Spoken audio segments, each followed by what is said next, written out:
Hello friends, मैं आपकी दोस्त निशा मिश्रा आप सभी का बहुत बहुत स्वागत करती हूँ आपके मार्गदर्शन चैनल में।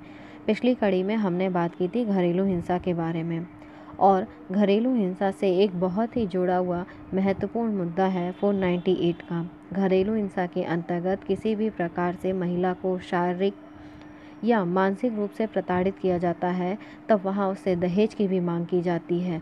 कई बार ऐसा देखा गया है, तो इसीलिए इस चीज़ को ध्यान रखते हुए भारतीय दंड संहिता के अंतर्गत एक धारा बनाएगी 498 में अगर किसी स्त्री को उसके पति के द्वारा या पति के नातेदार के द्वारा, यानी कि स्त्री के ससुराल पक्ष के किसी भी व्यक्ति के द्वारा दहेज के लिए प्रताड़ित किया जाता है, उसके साथ किसी प्रकार की क्रूरता बरती जाती है, तो वहाँ पे 498 की धारा लगती है।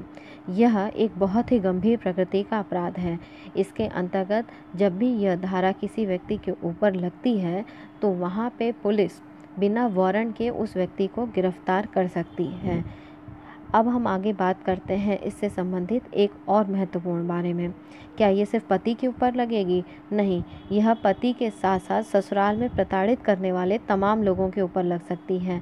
यानी कि ससुर के ऊपर, पति के ऊपर, सास के ऊपर, ननद के ऊपर, देवर के ऊपर, जेठ के ऊपर और जेठानी के ऊपर, ससुराल पक्ष के अंतर्गत आने वाले किसी भी व्यक्ति के ऊपर जो दहेज प्रताड़ना में सम्मिलित है, उन सभी के ऊपर यह धारा लगती है। अब आइए हम बात करते हैं इस धारा के अंतर्गत 3 साल की सज़ा, अगर आप इसमें दोषी पाए जाते हैं तो इसमें 3 साल की सज़ा का प्रावधान है, तथा साथ ही साथ इसमें आपको जुर्माना भी देना होगा। यह बहुत ध्यान रखने योग्य बात है कि इसमें सिर्फ सज़ा ही नहीं है, सज़ा के साथ साथ आपको जुर्माना भी देना होगा। अब हम एक बात करते हैं कि लोगों की बहुत शिकायत सामने आती है कि हमारे ऊपर झूठा मुकदमा लगा दिया जाता है 498 का, हमने तो ऐसे इस प्रकार की किसी भी प्रकार की दहेज की नहीं मांगी थी।